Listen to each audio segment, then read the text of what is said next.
예수 그리스도의 부활에 대해서 우리 말씀을 나눕니다. 부활절에만 부활의 메시지를 듣다 보니 부활이 하나의 형식적이고 의식적인 것으로 생각하기가 쉬운데, 우리가 예수님을 믿는 근본 이유는 부활이 있기 때문에 그렇습니다. 오늘 우리가 성경을 읽은 것처럼 부활이 없다면, 예수 그리스도의 부활이 없다면 우리의 믿음이 헛거라는 것입니다. 그럼 우리가 무엇을 믿는가? 성도 여러분, 무엇을 믿고 있습니까? 우리가 치료받는 것도 믿고, 이 땅에서 그야말로 머리대고 위에 있는 것도 믿고, 서로 사랑하고 화목하게 살아가는 것도 믿고, 수많은 것을 우리가 믿죠.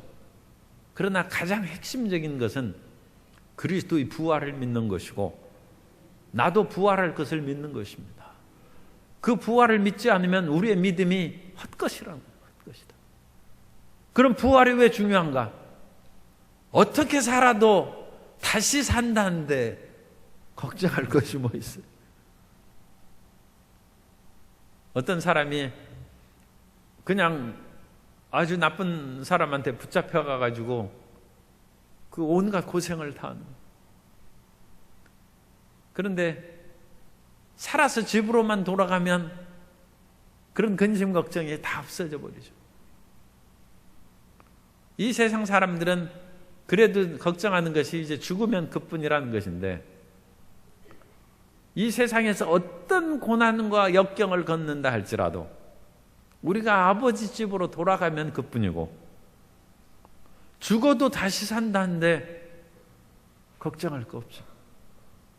세상이 어떻게 되어 가든지 믿음에 굳게 서서 하나님의 뜻을 우리가 할 수 있는 한 최선을 다하여 준행해 나아가는 성도 여러분 되시기를 주님 이름으로 축복합니다. 8.15 광복절을 맞이했는데 우리가 서울에 안 사는 것이 다행이에요. 거기가 지금 이쪽 사람들 저쪽 사람들 모아가지고 무슨 태극기 집회니 촛불 집회니, 그래가지고 교통도 뭐 혼잡할 뿐만 아니라 그 더위에서 각자 나라에 충성하는 건지 자기 이념에 충성하는 건지 모르겠습니다만, 그런 식으로 지금 서로 다른 얘기를 하고 있으니 참 기가 막힌 일. 광복의 빛이 다가왔는데도 우리가 서로 사랑하고 화목함으로써 민족의 나아갈 길을 올바르게 나아가는 그런 모습을 보이지 못하는 것 같아서 참 안타깝습니다. 해방이 되고 나서 민족주의자와 또 일제에서 여러 가지 유식한 그런 것을 물려받은 사람들과 공산주의 이 세 파가 서로 간에 싸우고 다투는 동에 그야말로 민족 통일의 길도 없어지고 여러 가지 청산하지 못할 것도 남아있고,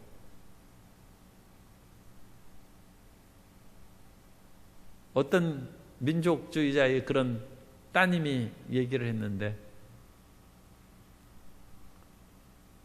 친일파의 재산은 국가에서 찾아줬는데 일제시대 때 독립운동에서 도망간 사람의 재산은 국가에서 압수해서 딴 사람한테 팔았고 그 재산 안 찾아준다. 이게 무슨 일이냐 하는 그런 하소연을 한 것이 있는데, 어쨌든 여러 가지로 부족하고 불합리한 일이 많이 있었죠.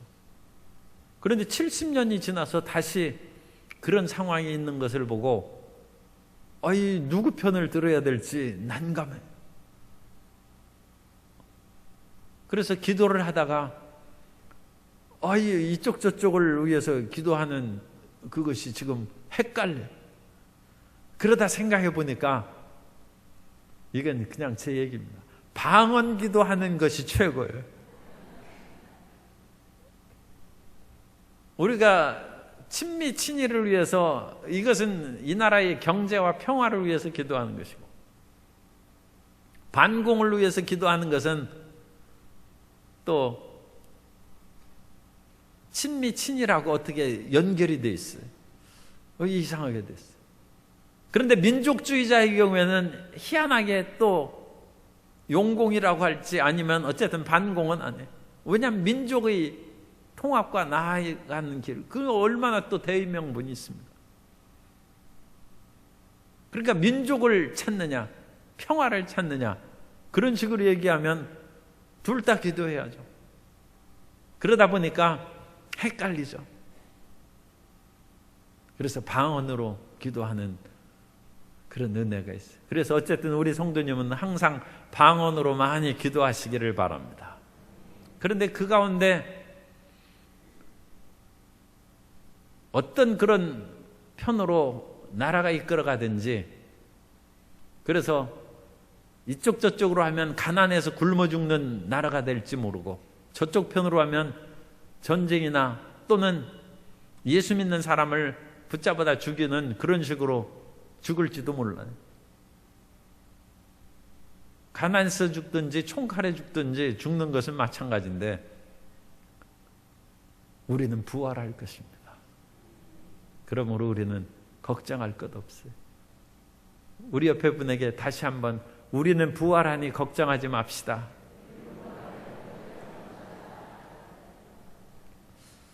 어떤 나라에서 그 기독교가 아닌 종교를 믿던 그런 사람이 기독교로 개종을 했어요. 그래야지 그 친구들이 그 지역은 이제 다른 종교를 믿는 그런 나라예요. 그런데 친구들이 아니 어찌하여 우리의 종교를 버리고 기독교 신앙으로 그와 같이 개종을 했느냐 물으니까 그 사람이 대답을 했습니다. 인생의 갈림길에 이쪽으로 가야 될지 저쪽으로 가야 될지 망설이는 그 갈림길에 서 있었을 때 이쪽으로 간 그 사람은 나를 따르라 하고 간 후에 죽어서 돌아오지 않았고, 저쪽 길로 간 분은 나를 따르라 하고 죽으신 후에 다시 살아나셔서 우리에게 와서 길을 인도하는데, 친구들 당신 같으면 어느 길로 가겠는가? 아니 그 지도자가 죽어가지고 어떻게 됐는지 알지 못하는 그 길로 가는 것은 그건 어리석은 것이 아닌가? 살아서 우리에게 그 길로 인도하시는 그 길로 가야 될 것이 아닌가? 나는 그 생명의 길, 부활의 길을 내가 선택했을 뿐이다. 그렇게 예수님 믿는 그 이유를 설명했다고 합니다. 우리가 예수님이 죽으셨다가 다시 살아나셔서 성령을 보내주시고 성령으로 우리 길을 인도하시는 것입니다. 그러니까 우리가 예수님의 길을 걸어가는 것은 틀림없는 것이고 살 길이요 희망의 길인 줄 믿습니다. 그래서 성경은 분명하게 이 부활에 대해서 사실을 증거하고 있습니다. 그래서 성경의 확실한 증거가 사복음서에 다 나와 있어요.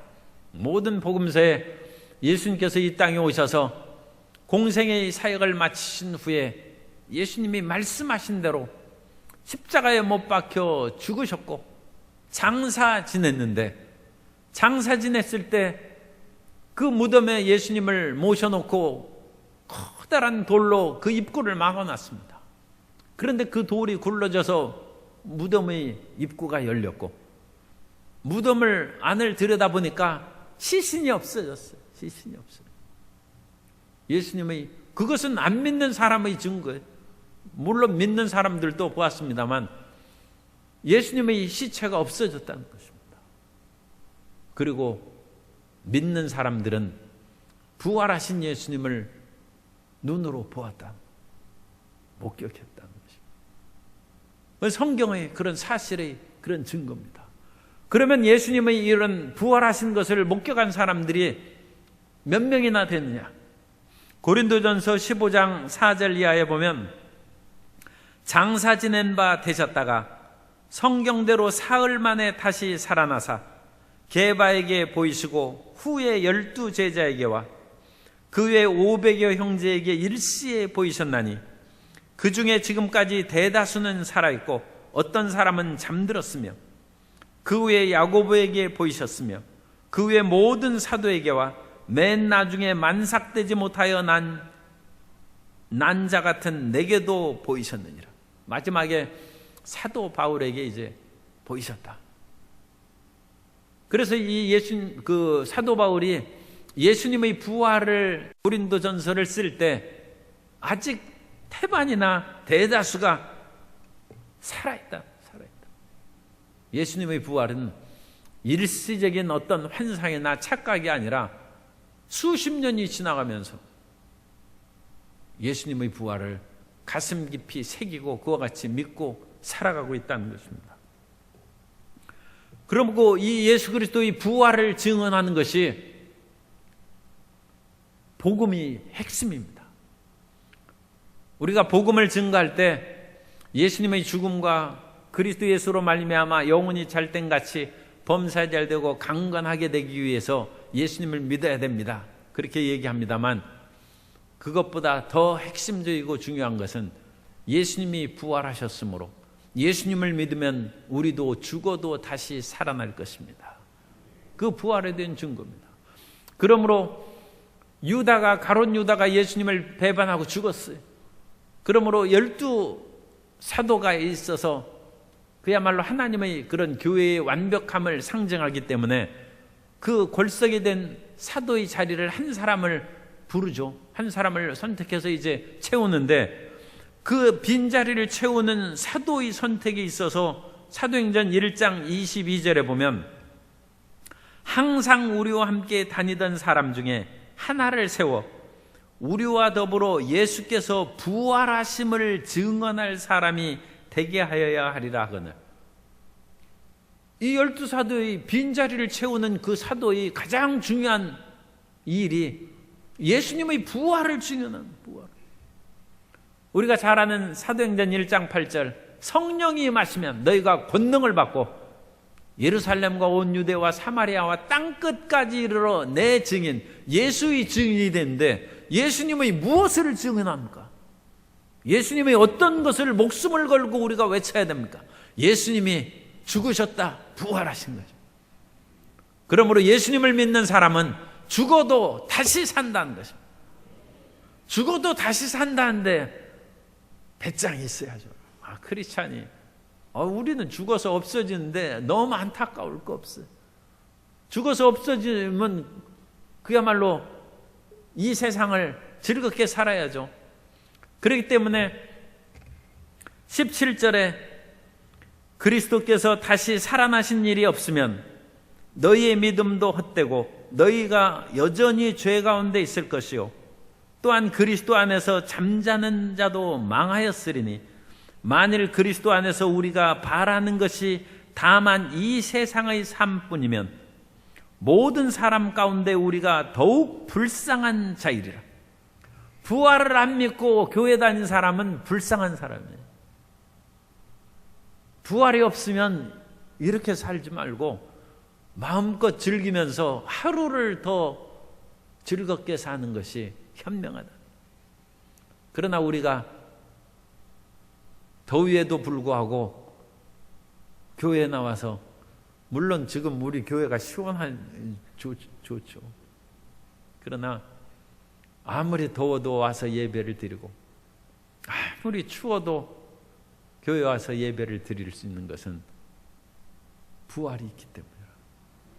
부활이 없으면 우리 마음대로 안 사는 우리 인생이 모든 사람들보다 가장 불쌍한 사람이고 예수님 믿고 죽은 사람도 그 불쌍한 정도가 아니라 망하였다는, 그리스도 안에서 잠자는 자도 망하였고 그리스도의 부활이 없으면 우리의 믿음도 헛것이고 여전히 죄 가운데 있다. 그래서 이 예수 그리스도의 부활을 증거하는 것이 12 사도의 그 자리를 채우는 사람의 중요한 사명이에요. 중요한 사명. 그리고 우리가 그 사명을 잊지 말아야 돼요. 베드로가 사도행전 2장 31절 이하에서 말씀합니다. 미리 본고로 그리스도의 부활을 말하되 그가 음부에 버림이 되지 않고 그의 육신이 썩음을 당하지 아니하리라 하시더니 이 예수를 하나님이 살리신지라 우리가 다 이 일의 증인이로다. 예수님의 부활만큼 위대한 사건은 없습니다. 성경에도 위대한 사건들이 많이 있죠. 38년 동안 그와 같이 병자로 누워있던 베데스다 연못가에 있던 사람을 예수님께서 일으키셨어요. 당장 일어나 침상을 들고 가라고. 얼마나 놀랍습니까? 예수님이 제자들과 함께 지나가다 보니까 날 때부터 맹인인 사람이 앉아 있어요. 그 사람은 눈에 눈동자가 없이 태어났어요. 그러니까 이 눈이 시력이 회복될 수가 없어요. 우리 예수님이 진흙을 이겨서 침을 뱉어서 진흙을 바르시는, 주님께서 흙으로 눈동자를 만드시는 것이죠. 그리고 실로암에 가서 씻으라 하니까 눈이 생겨서 왔어요. 사람이 혼절해서 호흡이 멈추면 뇌가 파괴됩니다. 장기가 썩습니다. 그래서 일정 시간이 지나면 이미 그 부분이 썩어서 죽은 거예요. 그러니까 살리기가 얼마나 어려운 줄. 그런데 나사로는 죽은 지 나흘이 됐어요. 이미 뇌수하고 장기가 다 썩었어요. 썩은 냄새가 난다고 했어요. 그런데 그 나사로를 예수님께서 나사로야 나오라 하니까 그 나사로가 베옷을 그냥 동인채로 그렇게 해가지고 나왔어요. 그걸 본 제자들이 얼마나 놀랍고 감탄했겠어요. 그런데 예수님의 제자들, 사도들이 나사로의 그런 소생을 증거하는 것도 아니고 38년 된 병자의 치료, 나 환자가 고침받은 것, 또는 맹인이 눈을 떠가지고 온 그런 것을 증거하는 것이 아니라 예수님이 죽으셨다 부활한 것을 증인합니다. 그러므로 우리가 부활의 신앙을 가지면 예수님을 제대로 믿는 것이고, 우리가 어떤 식으로 살든지 간에 안타까울 것 없어요. 우리는 다시 살아나서 하나님의 나라에서 영원히 살 것이고 생명을 얻되 풍성히 얻으며 살아가게 될 것입니다. 다시는 아픈 것도 없고 서로 다투고 미워하고 헤어지는 것도 없고 주님 안에서 영원한 행복을 누리며 살 것입니다. 그러므로 이 땅에서 잠시 고통과 어려움을 겪는 것으로 인하여 믿음이 흔들리는 일이 있을 수 없어요. 그건 부활신앙이 약하기 때문에. 어떻게 살아도 내가 다시 주님 안에서 영생을 누리는데 걱정할 것이오.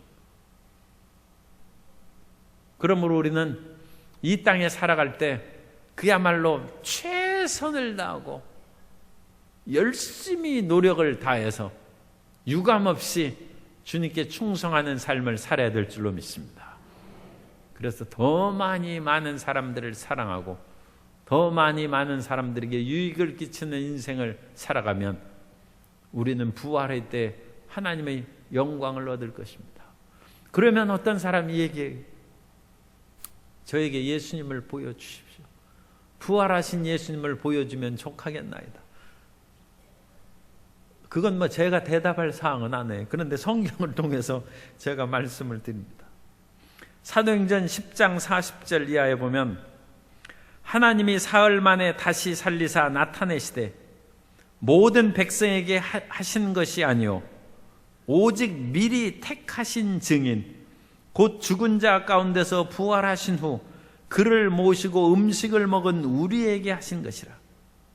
하나님이 사흘 만에 예수님을 다시 살리사 나타내시되 모든 백성에게 다 나타내신 것이 아니요 오직 미리 택하신 증인인 예수님의 제자들, 500의 제자들, 그 증인들에게 보여준다.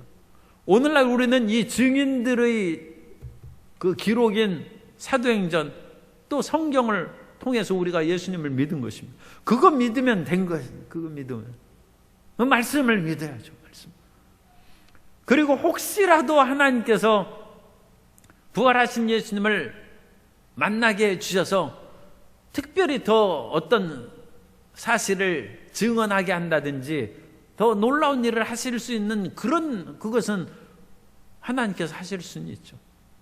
그러나 이제까지 수많은 크리스찬들이 2000년 역사상에 있었지만 이 부활하신 예수님을 만나고 특별히 예수 그리스도의 다시 살아나심을 증언하는 말을 다시 들었다는 분은 교회사 기록에는 거의 없어요. 그러니까 이미 성경의 기록으로 이건 완성이 된 것입니다. 그럼 우리는 하나님의 말씀을 믿으면 부활하신 예수님을 믿는 것입니다. 그리고 부활하신 예수님을 믿으면 내가 어떻게 살아도 물론 아무렇게나 살면 안 되고 예수님 믿고 어떤 그런 고난과 역경을 갖고 산다 할지라도 우리는 예수님 안에서 생명의 부활로 부활할 것입니다. 참 안타깝게도 안 믿는 사람도 부활합니다. 안 믿는 사람은 심판의 부활로 일어나서 그 사람은 다시 살아나서 영원한 불못에 던져지게 될 것입니다. 안 믿는 사람은 심판의 부활. 그러니까 안 믿는 사람도 그 사람이 지금 안 믿기 때문에 뭐 큰 소리 치고 뭐 죽으면 그뿐이라고 하지만 어림도 없는 얘기입니다. 죽어도 그 사람 다시 하나님이 살려낼 것입니다. 그래서 그를 심판의 부활로 하나님께서 심판하시고 형벌을 내리실 것입니다. 그러므로 모든 사람은 이 부활을 우리가 틀림없이 믿고 이 부활의 신앙 가운데 우리가 살아가야 됩니다.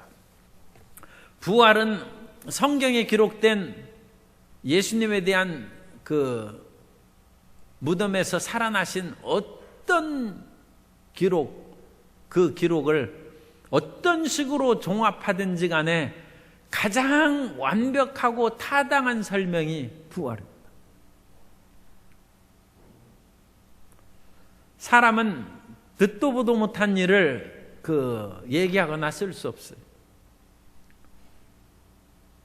가끔 괴기 영화라든지 또는 우주인이 온다든지 하는 그런 외계인들, ET라든지 그런 어떤 것이라 할지라도 그걸 보면 다 사람이나 짐승이나 이 세상에 어떤 있는 것들을 조합해서 그렇게 아주 괴기스럽고 무섭게 만들어놨어요. 그러므로 사람은 자기가 듣고 아는 그 한계 안에서 어떤 것을 만들어냅니다. 그것을 조합하는 것이 참 희한하고 놀라운 그런 것은 있을지라도 전혀 없는 것은 그건 못 만든 것이죠. 그러면 예수님의 부활에 대해서 성경이 기록된 당시에 모든 문헌을 다 종합해도 예수님의 부활에 대한 사실은 못 만든다는 거예요. 예수님의 부활이 이렇게 이루어졌다는 그 사실을 만든 것이 없어요. 예수님께서 부활하신 후에 벽을 뚫고 이렇게 나타나서 너희에게 평강이 있을 것이다. 예수님께서 그 제자들에게 내 손과 옆구리를 만져보라고 말씀하시고 그래도 제자들이 믿지 못하되 예수님께서 너희에게 먹을 것이 있느냐 하면서 구운 생선을 주니까 그것을 예수님께서 잡수신다. 그런 것을 만들 수 있는 그런 기록이 없어요. 이전 기록. 그러므로 예수님께서 성경에서 행하신 기록된 그 모든 것은 한마디로 그 모든 것을 설명하는 단어가 부활이라. 부활. 이것은 소생이라든지 어떤 신비한 어떤 그런 것으로도 표현할 수 없어요. 그래서 이 부활은 인류 역사상에 그런 처음 등장하고 가장 놀랍고 위대한 단어가 됩니다. 그래서 우리는 이 가장 위대한 단어인 부활을 생각하면서 항상 용기와 담대함을 가지고 살아갈 수가 있는 것입니다. 이 기독교의 그런 모든 신앙이 부활 신앙으로 존속된 것을 핍박의 300년 기독교 역사를 통해서 확인할 수 있어요. 예수님께서 30년경에 또는 28년경에 어쨌든 십자가에 못 박히신 후에 백수십 년이 지났어요. 한 130년 정도. 그래서 155년 내지 160년 사이에 서머나 교회의 그 폴리캅이 순교를 합니다. 그래서 폴리캅이 순교를 할 때 예수님을 믿지 않는다고 하면 당신이 나이도 86이고 또는 그 이상이 됐을 수 있습니다. 그러나 어쨌든 폴리캅이 날 때부터 예수님을 믿었으면 86이고 2살 때 믿었으면 88이죠. 내가 86년 동안 예수님을 믿어왔는데 예수님께서 한 번도 나를 배신하거나 나에게 실망스러운 일을 하시지 않았는데 내가 죽음 앞에서 예수님을 지금 부정하면 되겠느냐? 그런 일은 있을 수 없다. 그러면서 불 가운데로 화형을 당했습니다. 폴리캅이 기록이 나타난 최초의 그런 순교의 그런 역사를 거기에서 보입니다. 그런데 이 폴리캅이 그런 순교를 당할 수 있는 것은 다시 살아나기 때문입니다.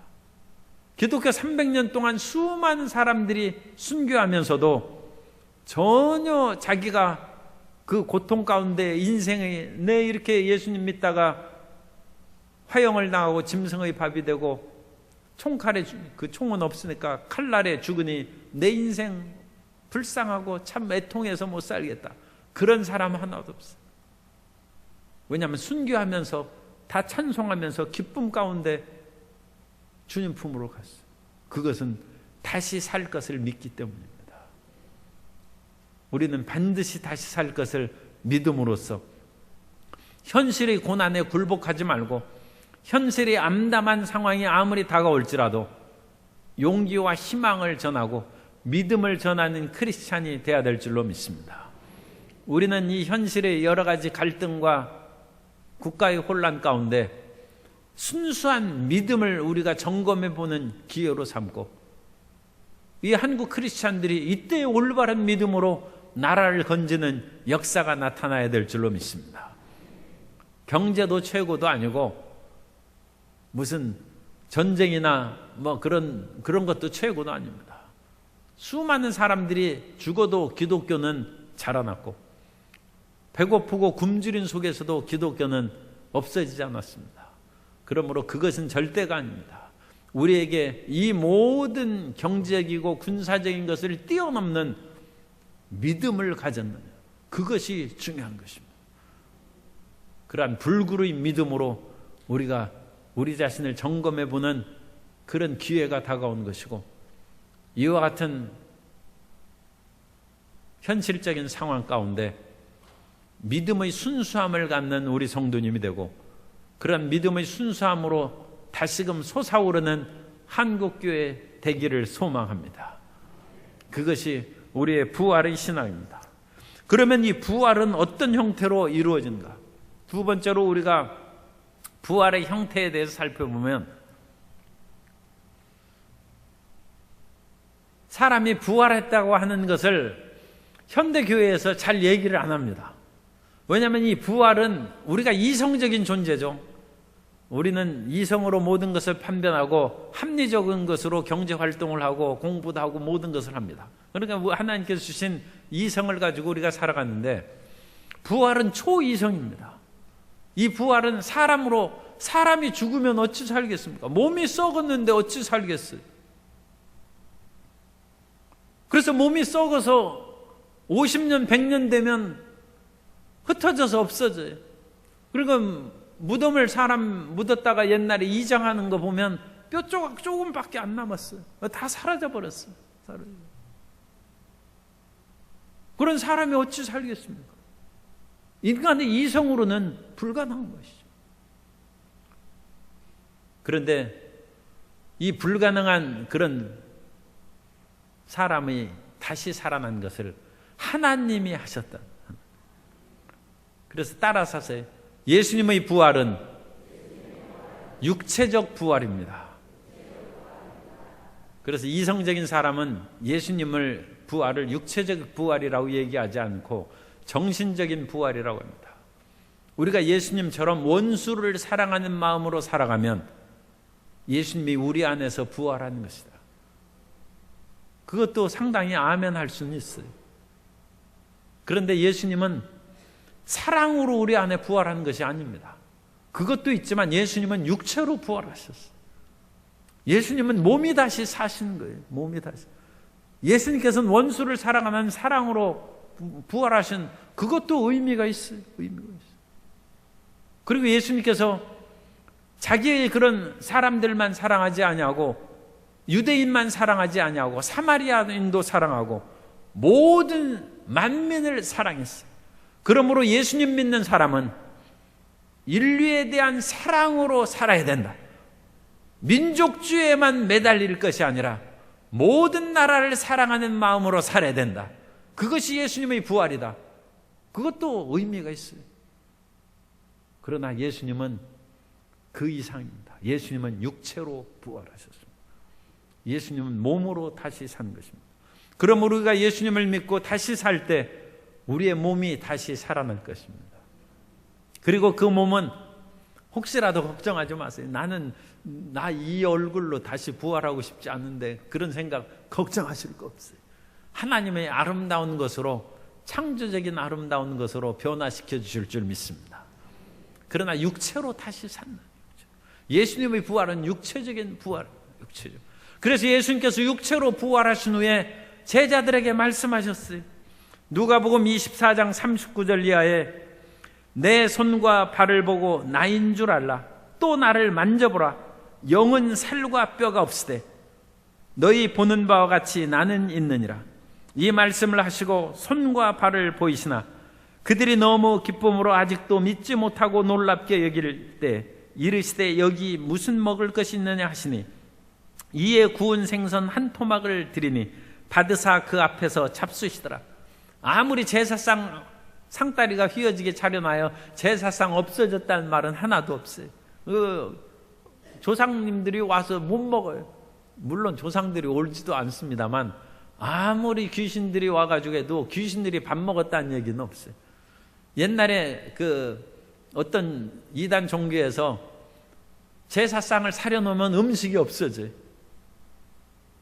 그래가지고 그 귀신들이 우리의 믿는 신들이 와서 음식을 먹는다. 그렇게 이제 제사장들이 사람들에게 얘기해서 그야말로 일반 백성들은 더 깊이 열심으로 그 신을 섬기고 그랬는데 어떤 사람이 지혜를 냈어요. 아무래도 이 수상하다 해가지고 그 제사 드리는 그 방에다가 살짝 재를 뿌려놨어요.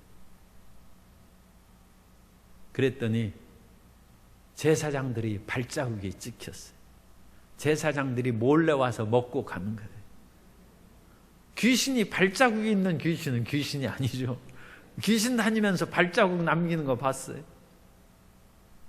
그래가지고 귀신들은 음식을 먹는 것이 아니라 제사장들이 거짓 행위를 한 것이라는 것을 그렇게 드러냈다는 그런 옛 이야기가 있습니다. 그런데 예수님은 생선을 잡수시고 또 예수님은 분명히 영은 살과 뼈가 없을 때 난 있다고 만져보셨어요. 그러면 예수님은 죽으셨다가 장사 지낸 지 사흘 만에 일어났으니까 참 송구스러운 표현입니다만 예수님의 시신도 썩었죠. 그런데 예수님은 육체로 부활했습니다. 그러니까 그 육체는 하나님의 능력으로 부활하십니다. 그러므로 이와 같이 장기나 그런 것이 썩은 사람이 살아날 수 있죠. 그런데 그것은 참 놀라운 하나님의 역사입니다. 하나님은 죽은 자를 살리시고 없는 것을 있는 것 같이 부르신 하나님이십니다. 에스겔이 해골 골짜기에서 마른 뼈들이 있는데 그 마른 뼈들이 살아나서 그야말로 엄청난 이스라엘의 군대로 살아났어요. 주님께서 육체로 죽은 우리를 살아나실 것을 예표하신 것입니다. 그럼 우리는 우리가 반드시 살아날 것을 믿고 예수님의 부활은 정신적인 부활이요 사상적인 부활이요 예수님의 뜻을 우리 마음 가운데 되새겨서 그 뜻을 준행하며 살아가면 예수님이 오늘날 내 안에서 부활하시는 것이다. 그런 그럴듯한 설명에 우리가 마음을 뺏겨서는 안 됩니다. 그것은 우리가 예수님의 마음과 사상을 우리 마음 가운데 부활시키는 것도 있습니다. 있지만 더 근원적으로 육체가 부활하는 것이라는 거예요. 육체도 부활하고 육체만 그 부활할 뿐만 아니라 그 모든 예수님에 대한 믿음과 예수님의 뜻을 우리 삶 가운데 준행해서 새 사람으로 살아가는 그런 부활도 일어나게 되는 것입니다.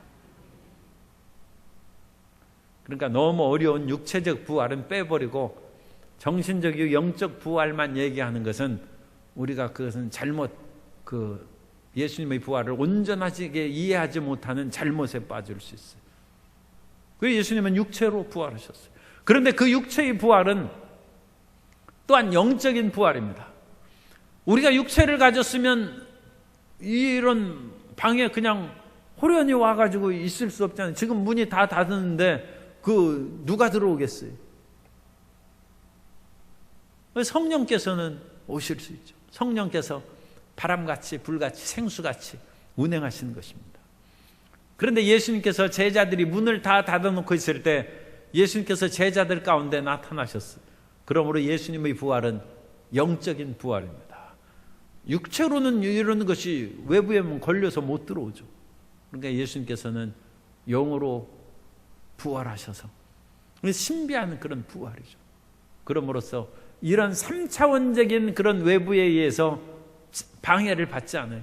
그런 어떤 것으로 주님께서 문 두드리면서 문 열어달라고 그렇게 안 하십니다. 예수님은 그냥 들어오셔요.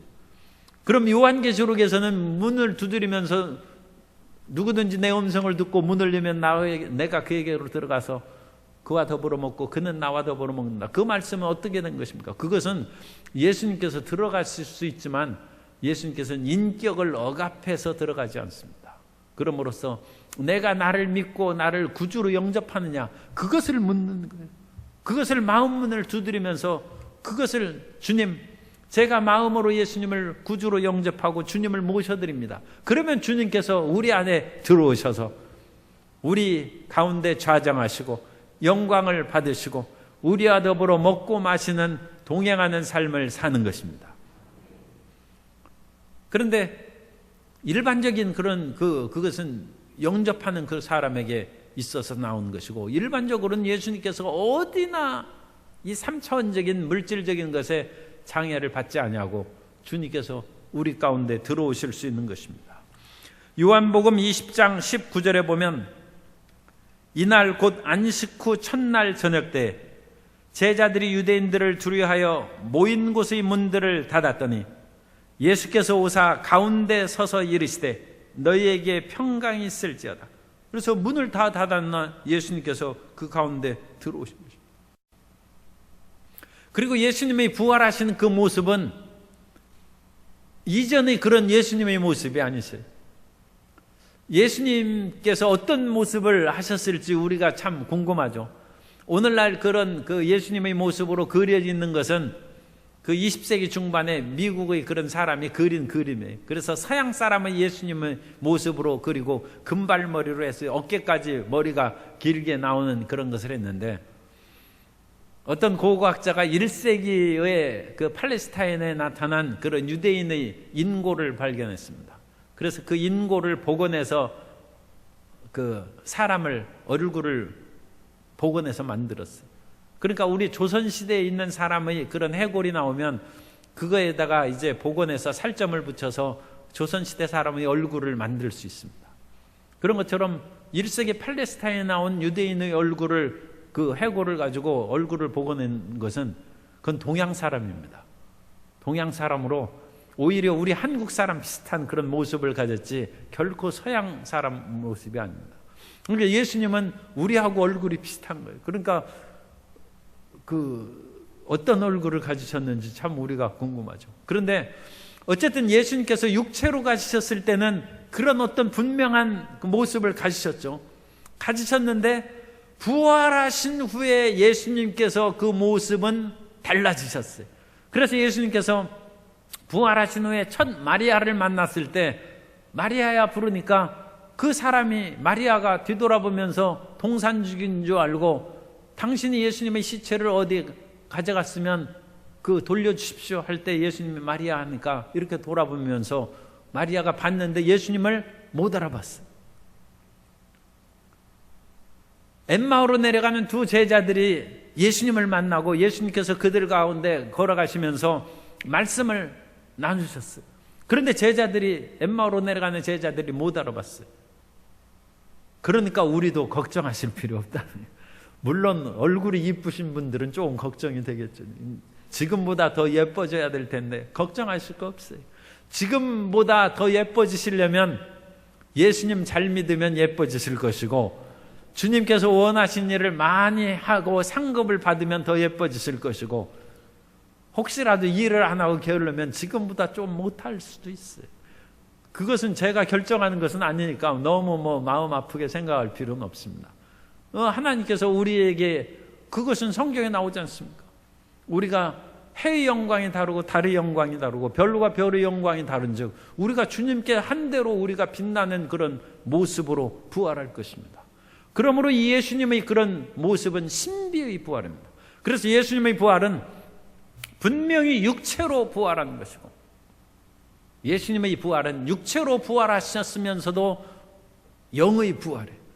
그러니까 이 육체이면서도 영인, 그 인간으로는 더 이상 이제 생각할 수 없죠. 육체면서 영인 부활을 하신 것이고, 예수님의 부활은 옛날의 얼굴과는 다른 그런 신비한 새로운 그런 부활입니다. 그래서 우리도 천국에 가서 그 부활하신 사람을 만날 때 그 얼굴 보고 아는 것이 아니라 영으로 아는 거예요. 아, 저 사람이 내가 사랑하던 사람이구나. 그걸 아는 거예요. 그러지 얼굴이 똑같이 생겼다, 그것이 아닙니다. 그러니까 이 세상에 살아갈 때도 너무 얼굴에 신경 쓰지 말고 외모에 신경 쓰지 말고 중심을 항상 생각하며 사시기 바랍니다. 하나님께서 외모를 보시지 아니하고 중심을 보신다 하셨는데 그것이 원칙이죠. 그러니까 오늘날 이 세상을 살아가면서도 우리 마음이 곱고 아름다운 사람은 천국에서 아름답게 빛날 것이고, 그 마음이 그렇지 않은 사람은 그런 대로 만들어질지 모릅니다. 그래서 이 예수님의 이 부활의 형태가 우리가 이제 살펴봤고, 끝으로 이 부활의 중요성은 예수님께서 부활하신 것으로 말미암아 우리가 의로운 사람이 되었다는 것이죠. 우리가 죄에서 벗어나 완전한 의를 얻은 것이다. 예수님께서 십자가에서 죽으신 것은 죄를 청산하신 것이고, 예수님이 부활하신 것은 우리의 의를 완성하신 것입니다. 그러므로 예수님께서 부활하심으로 우리는 예수님 믿으면 완전히 의롭게 되어서 하나님 앞에 설 수 있는 자격을 얻는 것입니다. 우리는 확정한 것이죠. 그건 우리 편에서 이제 예수님의 부활의 중요성을 얘기하는 것이고, 예수님 편에서 그 부활의 중요성은 예수님께서 이 땅에 거하실 때는 예수님을 사람이 제대로 알아보지 못했어요. 예수님이 고운 모양도 아름다운 풍채도 없으므로 우리가 그를 귀히 여기지 아니하였도다. 예수님께서 계실 때 나사렛에 무슨 선한 것이 있겠느냐 하면서 사람들이 나사렛 출신을 멸시하고 그렇습니다. 그러므로 예수님이 하나님의 아들이심을 침례 요한이나 알아봤을까? 예수님을 알아본 사람이 거의 없어요. 그러나 부활하심으로 말미암아 하나님의 아들이심이 드러났다. 그 부활의 의미입니다.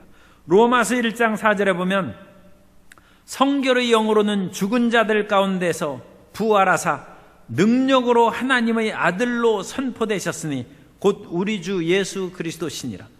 그래서 부활은 하나님의 아들이 틀림없구나, 그것을 우리가 아는 계기가 됐고, 또 예수님께서 부활하심으로 예수님은 하나님이신 것을, 신성을 이제 분명히 자신을 드러낸 것이 되었다.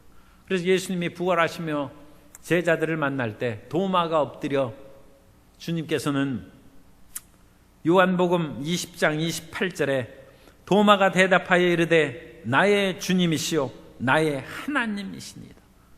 그래서 도마가 하나님이라고 예수님을 고백하는, 예수님이 하나님의 본체이심을 부활을 통해서 드러냈다는 것입니다. 그리고 예수님께서 온 하늘과 땅의 모든 권세를 다스리고 이끌어 가시는 주님 되심을 부활하심으로 드러내셨습니다. 그러므로 부활하신 예수님을 믿으면 이제 걱정할 것이 없죠.